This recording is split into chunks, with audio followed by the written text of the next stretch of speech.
In the endless sky plains, even the wind carried killing intent. Han Li knew that once eyes from the heavens turned toward him, survival would no longer depend on strength alone, but on whether fate was willing to look the other way. If you enjoy my way of explaining and storytelling, don't forget to like and subscribe. It really motivates me to keep creating. Of course, I have no interest in your other affairs. Since we have already reached an agreement, we should move somewhere more discreet. This place is far too exposed. Han Li smiled faintly as he flicked his sleeve toward Feng Yue, not bothering to wait for his response. A gust of azure light swept out, catching Feng Yue just as his body was about to collapse. The light coiled around his waist like a living thing, lifting him gently from the ground. Though Han Li's cultivation was sealed, his mastery over magical power remained exquisite, far beyond what an ordinary Foundation establishment cultivator could ever hope to achieve. At that moment, Han Li's second nascent soul emerged silently from the forest. It reappeared before him, gripping a tri-pointed stake in one hand and the purple-robed old man's primal soul in the other. Han Li cast a brief glance at the trembling primal soul and spoke indifferently, his voice devoid of emotion. "There is no further use for him. Kill him." Upon hearing the command, the second nascent soul grinned. It clenched the primal soul firmly before a black-green flame burst forth from its tiny palm. The green sphere quivered violently for an instant, then crumbled into fine ash. Almost simultaneously, Han Li flicked his finger. An egg-sized fireball shot forth, striking the remnants of the old man's shattered body and reducing them to blazing cinders. Moments later, Han Li waved his hand toward the ground. The old man's storage pouch and his small fire-red sword flew up into Han Li's grasp. After methodically erasing all traces of the battle in the surrounding area, Han Li lifted Feng Yue into the air and descended toward the field of jagged rocks where he had established his temporary shelter. With his cultivation restricted, caution was no longer optional, it was imperative.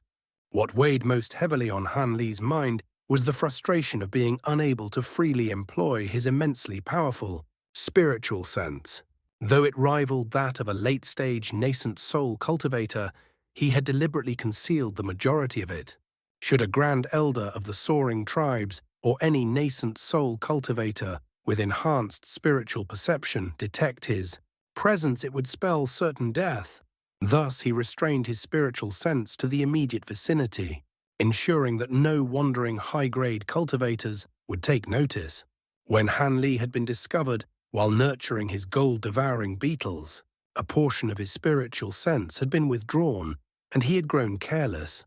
By an unfortunate coincidence, a mid-nascent soul cultivator of the soaring tribes, one highly skilled in movement techniques, had been chasing a demon bird roughly 10 kilometers away, moving at a speed comparable to a late nascent soul cultivator. Even if Han Li had been vigilant, he would not have been able to recall his gold-devouring beetles in time. Disaster would have been inevitable. For a mid-nascent soul cultivator, proficient in movement techniques, to stumble upon him in a place as vast as the endless sky plains, his luck could only be described as abysmal. Han Li was certain that had both parties been fully aware of one another's capabilities, a battle would never have occurred. Every time Han Li recalled the incident, he found himself unsure whether to laugh or cry. Now the majority of his magic power was sealed due to the backlash from the baleful Qi. Meanwhile, his opponent had only managed to let one of his 7 split nascent souls escape. Even so, the loss to that cultivator must have been devastating, and recovery would surely take a long time. The following day, Han Li returned to the encampment. Compared to when he had first arrived, the number of tents had noticeably dwindled. Clearly, many tribes had finished resting and continued onward. When Han Li located the Grey Heron tribe, they were already prepared to depart, waiting solely for his return.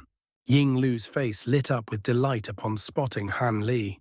He hurriedly invited him into a carriage and immediately ordered the escort to depart through the opposite side of the encampment.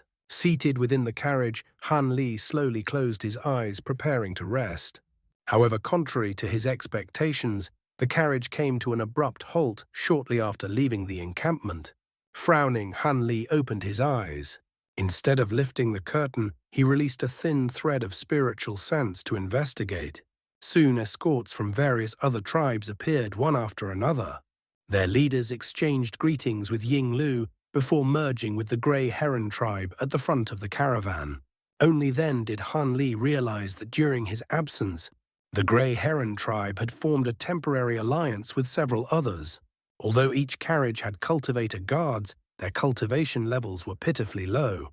Two of the tribes possessed only qi condensation cultivators. Among the soaring tribes, qi condensation cultivators were not even considered true immortals. It was unclear how these tribes had managed to obtain such cultivators at all. Even with his cultivation sealed, Han Li still possessed the highest cultivation among the caravan's guards.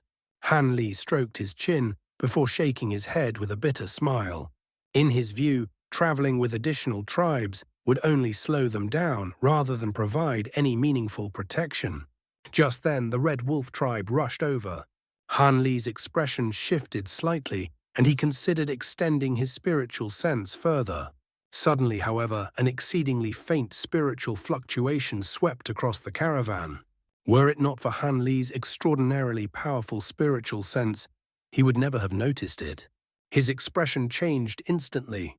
Without hesitation, Han Li concealed his aura completely.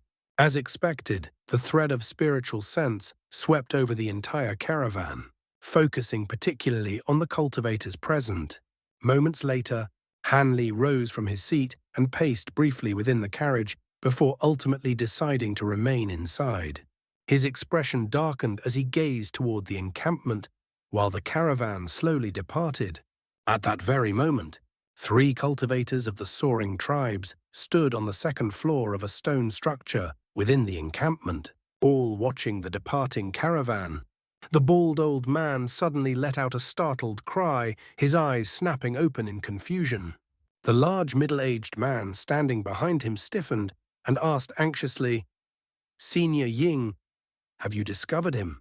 The bald old man snorted and shot him an irritated glance. "Put your mind at ease. It wasn't the foreign cultivator. There was someone among them who is severely poisoned, his body enveloped in toxic qi. I truly don't understand how he's still alive." The palace-robed woman beside the middle-aged man smiled faintly and explained senior martial uncle. Brother Li was merely concerned. You may not fear the foreign cultivator, but you are the only nascent soul cultivator present. Given how ruthless that man is, the many small tribes and minor cultivators within the caravans could easily be dragged into the conflict. While you may protect yourself, you wouldn't be able to safeguard everyone else. Please forgive our worries. The old man replied calmly, "There's no need to flatter me. If he weren't injured, even 3 of me wouldn't stand a chance against him."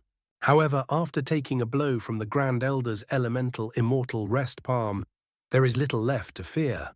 For now my task is simply to watch over this region and prevent the foreign cultivator from slipping away. Our tribe must obtain his method of nurturing so many gold-devouring beetles. That is why nascent soul cultivators have been stationed in all nearby encampments. Once the day of spirit release concludes, the Saintess and 2 Grand Elders will gather at the nearby temple and use the sacred relic to summon an apparition of the Holy Beast. With its aid, locating that foreign cultivator will be effortless. Escape will be impossible. The palace-robed woman sighed in relief. So that's how it is. I was wondering why we weren't urged to act more aggressively after receiving our orders. The old man snorted. Who do you think you're fooling with those petty tricks? Still, no one can blame you.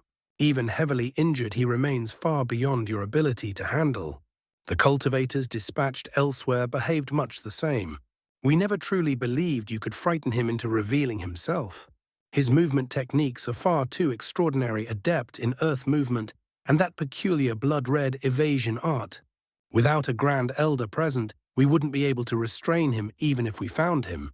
That said, you must still follow orders on the surface and occasionally sweep the surrounding area. Yes. The large middle-aged man and the palace-robed woman exchanged glances and responded eagerly.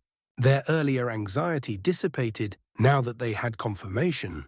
After a brief pause, the large man spoke again, attempting to curry favor. "Senior Ying, since you noticed that poisoned individual in the caravan, should we detain him for questioning?" "That." The old man's expression flickered as he stroked his beard in thought. After a moment, he waved his hand dismissively. "Forget it. Surviving such poison isn't impossible with the right treasures or pills. Still, it suggests he has powerful backing. I estimate he has only a few days left to live. It would be troublesome if he were to die near us." "Yes, just as you say." The large man replied awkwardly, his attempt at ingratiation clearly unsuccessful. At that moment, the old man cast another glance toward the departing caravan, his brows knitting unconsciously. When he had first swept his spiritual sense through the caravan, he had briefly sensed a cultivator whose body was bound by an unusual restriction. Yet the sensation had vanished almost instantly. Upon a second inspection, there was no trace of it at all. The anomaly puzzled him deeply, leaving him hesitant and unsettled. From the old man's strange discovery, there were only two possible conclusions. Either his spiritual sense had erred, or there was a cultivator present whose spiritual sense far surpassed his own, most likely the foreign cultivator. No matter which was true, neither outcome was favorable. If it were the former, it would merely cost him face before his two juniors, along with some loss of reputation. But if it were the latter, the consequences could be catastrophic. Though he outwardly made it seem as though capturing the injured foreign cultivator would be an easy task, he himself had participated in the battle to suppress Han Li and harbored deep fear toward that man's terrifying abilities. The images of the nascent soul cultivators who had fallen in that battle were still vivid in his mind, their bodies transformed into purple ice, their nascent souls frozen solid. Even if the foreign cultivator was now injured, the old man believed that mutual destruction would still be more than possible. With no other nascent soul cultivators nearby, and even a faint possibility of death, there was no need for him to personally verify whether the danger was real. In any case, once the day of spirit release concluded, the Grand Elders and the Saintess would handle this matter themselves. A sense of dread filled his heart. The bald old man let out a long sigh and ultimately abandoned any thought of pursuing the caravan. Had he been 200 years younger, he might have taken the risk. But now, nearing the end of his lifespan, he cherished every remaining moment. He stood motionless, watching the caravan gradually disappear into the distance. The two cultivators behind him exchanged puzzled glances, but neither dared to ask a single question. When the caravan had traveled more than 10 kilometers away, Han Li finally felt a wave of relief. The owner of the spiritual sense that had observed them at the encampment had not followed. Although Han Li had reacted quickly to the probing spiritual sense, his sudden drop in cultivation left him somewhat unaccustomed. He had withdrawn his spiritual sense a moment too late, and could not be certain whether he had truly concealed himself completely. Moreover, the faintness and subtlety of the probing spiritual sense clearly indicated that its owner cultivated a secret technique. For the time being, Han Li's heart relaxed slightly. Still, he continued to suppress his aura, not daring to show the slightest carelessness. After traveling for more than half a day, Han Li finally eased his guard and gradually released his spiritual sense, extending it to cover a radius of over 10 kilometers. Once he confirmed that nothing unusual was present, he flipped his hand and summoned the purple-robed old man's storage pouch. With a flash of white light, its contents poured out before him. Han Li swept his gaze across the pile and picked up a small bottle. He opened it, inhaled lightly, then shook his head and set it aside. He repeated this process with another bottle, clearly searching for something specific. At last, he opened an unremarkable green bottle. Before he could even identify its contents, a thin strand of purple mist drifted out. Han Li's expression darkened instantly. He opened his mouth and spat out a ball of azure light. The purple chi coiled around it, and in the blink of an eye, the azure glow began to darken. Han Li's expression changed. Before the light could be fully corrupted, he forcefully blew on it. driving it back into the bottle and sealing it shut without delay. Only then did he let out a breath of relief. His efforts had not been in vain. He had obtained the remaining portion of agony poison, a significant gain indeed. The 10 absolute poisons were exceedingly rare. The Kong clan must have been an extraordinary power to possess such a treasure. Carefully storing the bottle away, Han Li impulsively released a thread of spiritual sense, peering into one of the Red Wolf tribe's carriages. Inside, Feng Yue sat cross-legged, gripping a fist-sized pearl with both hands, eyes tightly shut in meditation. Streams of black qi flowed from his eyes into the pearl, causing it to emit a dark, ominous glow. Several medicine bottles lay piled before him, most already opened with scattered pills strewn about. Han Li shook his head and withdrew his spiritual sense. Though the pearl was clearly a remarkable treasure capable of absorbing poisonous qi, it had already reached its limit. Soon enough, the agony poison buried deep within Feng Yue's body would replace whatever it absorbed. His efforts were doomed to fail. Believing that the poison could be eradicated within 10 days was nothing more than wishful thinking. With that thought, Han Li closed his eyes and entered meditation. 8 days passed peacefully. Aside from 2 low-grade iron-hoof beasts that accidentally stumbled upon the caravan, much to the delight of the cultivators, there were no notable disturbances. Feng Yue, Han Li, and one other cultivator did not participate in the hunt. That cultivator caught Han Li's attention. Upon examining him with his spiritual sense, Han Li found only a diligent foundation establishment youth, wholly immersed in cultivation. After observing him a few more times, Han Li quickly lost interest. As for Feng Yue, repeated failures to purge the poison left him increasingly frantic. Despair occasionally surfaced on his face, and his once black hair had gradually turned white. This came as no surprise.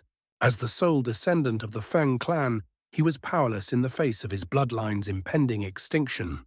Such suffering was far beyond what an ordinary person could endure. Now only 3 days remained. Meanwhile, Han Li had finished comprehending the incantation Monarch Soul Divergence had given him 2 days earlier. This brought him great peace of mind, as he no longer feared being surrounded by nascent soul cultivators. One evening, as night approached, the caravan of several hundred people stopped beside a river nearly a kilometer wide to make camp. Bonfires were lit throughout the area, and livestock was roasted as the tribe settled in for the night. When Han Li heard the sound of flowing water, something stirred in his heart, and he stepped out of the carriage. Ying Shan, the young woman, had been chewing on a piece of dried meat when Han Li suddenly appeared. Startled, her face flushed red as she hastily tossed the meat aside and bowed respectfully. "Sir Immortal, do you have any orders?" This was the first time Han Li had left the carriage during the long journey, and she was clearly flustered. Han Li glanced at her delicate features, then at the discarded meat, and said calmly, "None. I've meditated long enough inside the carriage and wish to look around." Then, still at a loss, she ventured, "Immortal Han, shall I fetch you some fresh water?" Han Li glanced toward the nearby river and nodded. "That would be fine. Though I no longer require food, a drink of fresh water would be refreshing." Encouraged, the young woman responded brightly despite her racing heart and hurried to the river with a water sack. Watching her retreating figure, Han Li felt a subtle stir in his heart and smiled unconsciously. Moments later, she returned panting slightly, holding both the water sack and a piece of roasted meat. With an embarrassed expression, she offered them to him. "Sir Immortal, the roasted meat is quite good. Would you like to try some?" Han Li laughed softly. "Very well. It's been many years since I last ate. This should be interesting." He accepted the meat and took a bite, finding the flavor unexpectedly pleasant. Seeing this, the young woman's face lit up with an innocent smile. After finishing the bite, Han Li set the meat aside and said, "It must have been hard waiting by my carriage. You're participating in the Day of Spirit release, aren't you? Extend your hand, I'll take a look at your spirit roots." "Thank you, Sir Immortal." She eagerly extended her wrist, excitement plain on her face. Han Li grasped her wrist and channeled a thread of spiritual qi into her body, pondering quietly. If his cultivation had not been suppressed to the foundation establishment stage, he would not have needed physical contact to assess her aptitude. Immortal Han, how is my aptitude? Do I have a chance of becoming an immortal? She asked eagerly, eyes filled with hope. You should have no difficulty becoming an immortal, Han Li replied. Meeting me today can be considered fate. Take this medicine before the spirit release rites. He released her wrist and flicked his hand, summoning a small white bottle. This, she accepted it in astonishment. The pill isn't especially precious, Han Li said calmly, but it will strengthen your constitution and aid you on your cultivation path. It was a marrow-cleansing pill, valuable to low-level cultivators, but insignificant to him. Many thanks for Sir Immortal's great kindness. She bowed deeply in joy. Stand up, Han Li said, waving his hand. If fate permits, we may meet again. By the way, since this river is so wide, could it be the southern branch of the Heavenly Water River? Carefully storing the bottle away, she replied, Yes, Sir Immortal. This is a branch of the Heavenly Water River. It flows for over 50 kilometers before joining the main river. Han Li fell silent, recalling everything he knew of the Heavenly Water River. If memory served, it was the longest river in the endless sky plains and extended all the way into the Jin Empire, where it was known as the Mystical River. He was deep in thought when his expression suddenly shifted. Raising his head, he gazed across the river toward the sky, his face turning grim. Quickly informed the tribal elders, Han Li commanded in a low voice, Something is flying toward us. I don't know whether it is merely passing by or coming for us. Startled, the young woman nodded repeatedly and hurried to Ying Lu and the other leaders. Moments later, a commotion erupted as everyone scrambled away from the riverbank. Before most could return to their carriages, a flash of green light appeared beyond the horizon. A series of low, eerie cries echoed through the air, revealing a massive bat shrouded in emerald radiance. Its sinister, terrifying form sent chills through the mortals. At the same time, the cultivators of the soaring tribes leapt from their carriages, staring at the creature with solemn expressions.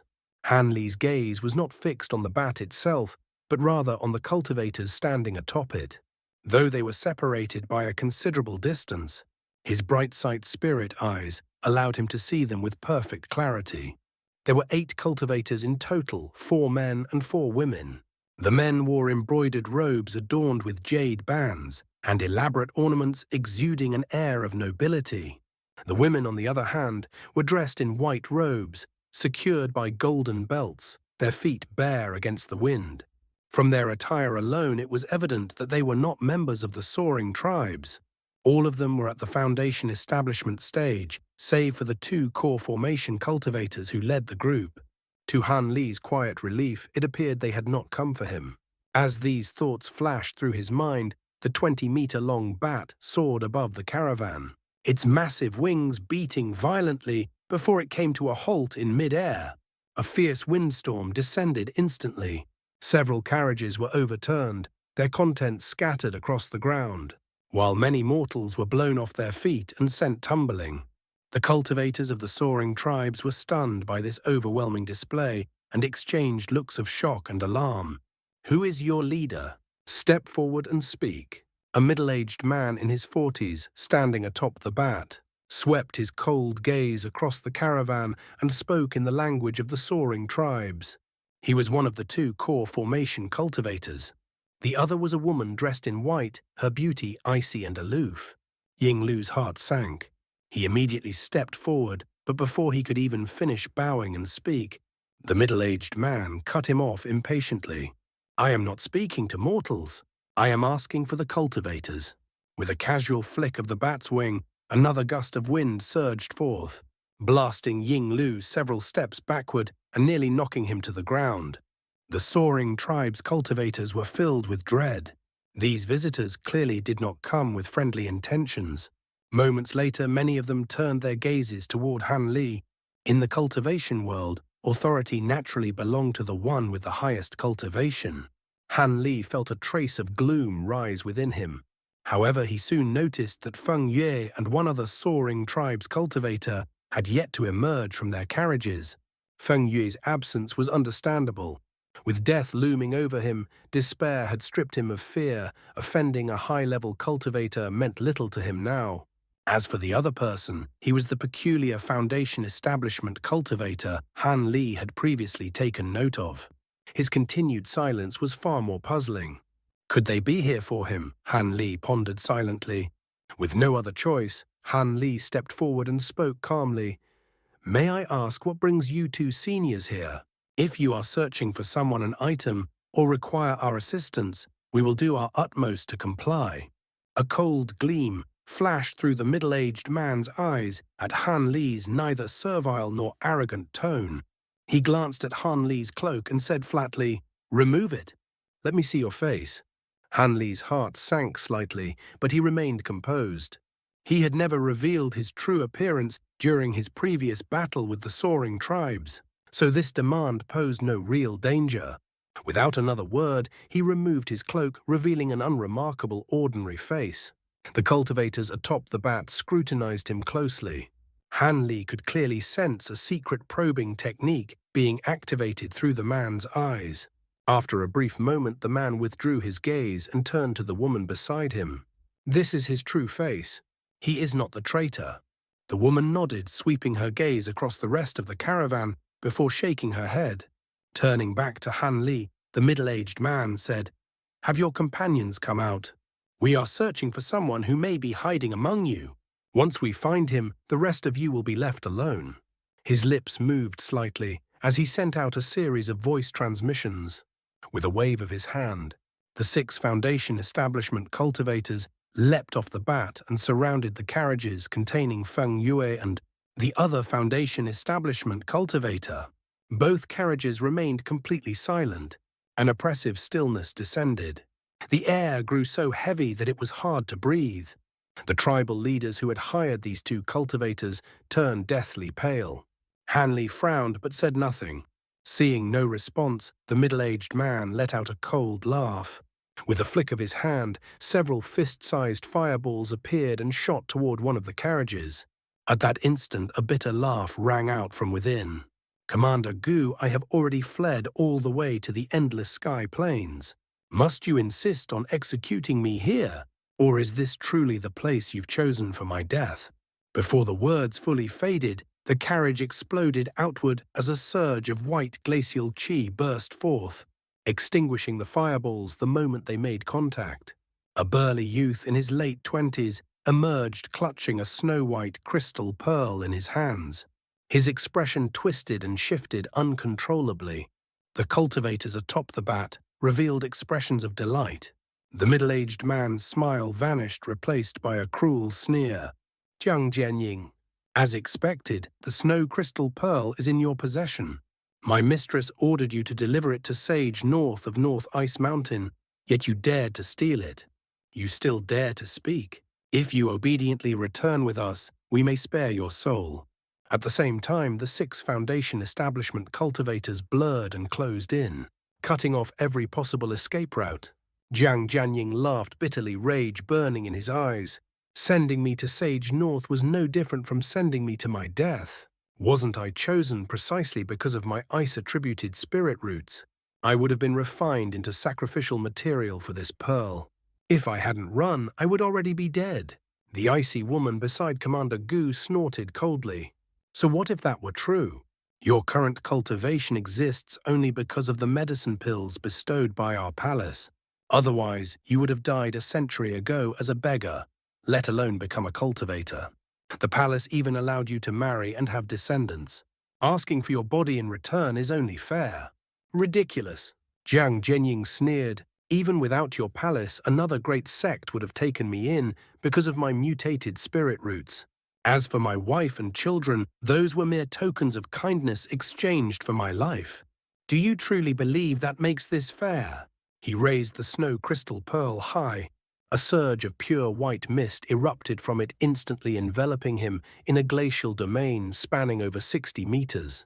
"So you harbored such rebellious thoughts," the woman said emotionlessly. "No wonder you showed no concern for your family. We will bring you back to the palace and deal with your betrayal properly. Do you truly believe the snow crystal pearl is enough to face us?" "Delusional." She waved her hand. The 6 Foundation establishment cultivators raised scarlet spell flags, which flew from their hands, transforming into blazing fireballs that merged into a massive fire cloud over 30 meters wide. From the moment Jiang Jianying appeared, the opposing parties had spoken in the language of the Great Jin. The soaring tribes members were completely lost, unable to understand a word. As for Han Li, who had learned the language long ago, he was inwardly shaken. A palace, a commander. This was nothing like the structure of ordinary cultivation sects. Instead, it resembled the rigid hierarchies of the powers in the scattered star seas. Could the cultivation world of the Great Jin be just as complex as that of Heavenly South? Though the soaring tribes members did not understand the exchange, they could sense that the situation had turned dire. The mortals had already fled into hiding. The cultivators, fearing misunderstanding, dared not retreat and could only focus on protecting themselves from stray attacks. As the fire cloud pressed down upon the icy mist, steam erupted violently, spreading in all directions. Though the snow crystal pearl was a wondrous treasure, its wielder was merely at the Foundation establishment stage. Unable to refine it fully, Jiang Jianying could not unleash its true power. From the very start, the icy mist was at a clear disadvantage. Desperation filled his eyes as he poured all his magic power into the pearl. But the fire cloud continued to compress his domain relentlessly. Before long, the icy mist shrank from 60 meters to barely 10. Seeing this, the core formation woman turned to the man beside her. "Commander Gu, take action. He is still useful. Capture him alive." "Understood." Commander Gu nodded and shot forward in a streak of white light. The 6 Foundation establishment cultivators simultaneously formed hand seals and released the fire cloud. A thunderous explosion followed. The icy mist churned violently before dispersing entirely. Commander Gu stood calmly at the center, holding the unconscious Jiang Jianying in one hand and the snow crystal pearl in the other. The difference in cultivation was absolute. Subduing him had been effortless. The icy woman's lips curved in satisfaction. "Take him away. This mission can be considered a success." Commander Gu handed Jiang Jianying to one of his subordinates, then turned his contemplative gaze toward the soaring tribe's cultivators who had witnessed the battle. The woman frowned slightly. "Do not overreach. This is the endless sky plains, not our 9 immortals' palace. Although we are acquainted with the endless sky temples, it is best not to provoke trouble. The soaring tribes are fiercely defensive." "I understand." Commander Gu nodded. "Let us depart, Yi. This is—" His voice cut off abruptly as his gaze fell upon an object lying on the ground. He let out a startled cry. Following his line of sight, Han Li saw a transparent stone the size of a fist. Its appearance was peculiar. The exterior was crystalline, while within it burned a faint golden flame. Though most of its surface had been obscured by grime, the steam from earlier had washed it clean, revealing traces of its true form. As Han Li struggled to recall where he had seen such an object before, Monarch Soul Divergence shouted excitedly, "A gold flame stone. It's actually a gold flame stone. Han, your luck is astonishing." At that instant, Han Li remembered. It was one of the crucial materials needed to refine the 7-flame fan, an item that had vanished from Heavenly South countless years ago, and one that could only be found perhaps in the Great Jin. That's all for today's content. See you in the next part. Support me by becoming a member. It will give me more motivation. Thank you so much.